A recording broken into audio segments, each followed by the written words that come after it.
Yet again going to source addresses for voters for the Tlokwe voters roll. This after it did so 2 weeks ago. Tlokwe independent candidates accuse the IEC of not having done enough to verify the addresses of voters appearing on the voters roll as ordered by the Constitutional Court. All stakeholders. The IEC is planning to go back to Tlokwe. It still needs to obtain more than 26,000 addresses for the voters roll. The Electoral Commission failed in their court bid to challenge the verification of addresses. During the last verification process, it only located 2% of those on the voters' roll. It is extremely difficult indeed to harvest addresses where you do not have the barest details of a voter.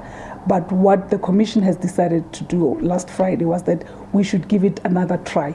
We should go back to Tlokwe and see what it is that we can do to try and harvest more addresses. During the last attempt to find addresses, only 3,900 were verified.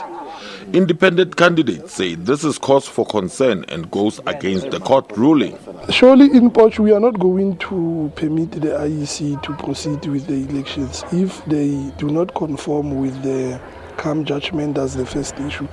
The second issue is if they do not provide a public response for the record of the nation as to what's going to be the situation with people who are going to be voting in wrong voting districts. The verification of addresses in Tlokwe might be a determining factor on whether or not elections are held in the area.